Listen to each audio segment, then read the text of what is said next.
Before taking this course, I was unaware of the stereotypes and often offensive depictions of Noma individuals on television, as well as gender roles that were embedded into almost every television show.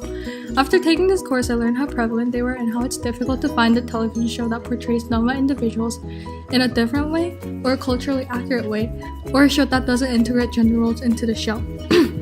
As mentioned by Gray in Reaganism and Sign of Blackness, I learned that African Americans were depicted negatively on television, as they are often associated with drugs and violence. I also learned that other minorities were depicted negatively, as demonstrated by their use of welfare programs funded by the white taxpayers. Even in the predominantly African American television shows like The Jeffersons, the producers included stereotypical opinion of African Americans as a joke. This is clearly shown when George introduced him and his wife as the Jeffersons to Diane. Diane laughs and replies by asking questions about where his wealth comes from, by listing all the occupations that African Americans could have to be wealthy, like a basketball player or a singer. The irony in this scene underlines how difficult and unexpected it was for African Americans to be wealthy, because most depictions were negative due to the blatant racism on television. This captures the essence of frequent appearances of racism on television, even with a predominantly African American cast, and made me realize how ubiquitous racism is.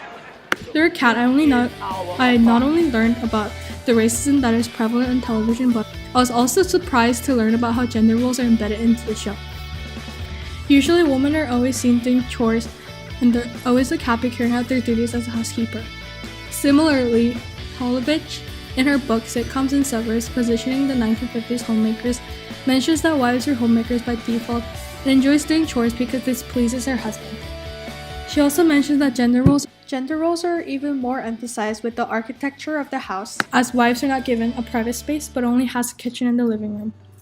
I thought this was emphasized in Bewitched when Samantha gives up her power as a witch to please her husband, even though it's much harder for her. Additionally, she repeatedly mentions that she enjoys doing it because she makes her husband happy, which makes her happy. She's always seen in the kitchen or living room throughout the show, which demonstrates the traditional gender role beliefs that television plants in audiences' minds to encourage them to practice the same gender roles at home or set up expectations for wives to be housekeepers. By including this gender role in a television show that's watched by all age groups, showed me how deeply the gender roles are integrated into television and how widespread they are in television in general. Overall, I learned about how racism and gender roles are emphasized throughout history on television in America. I knew about racism and gender roles being stressed to a certain extent, but I was shocked to learn that it was so well integrated. However, it was relieving to learn that more recent shows like Jane the Virgin doesn't emphasize racism or gender roles as much by having a female character as the lead who's also a minority. Although it's quite unsettling to learn about racism and gender roles presented on television, it's good that we're making progress.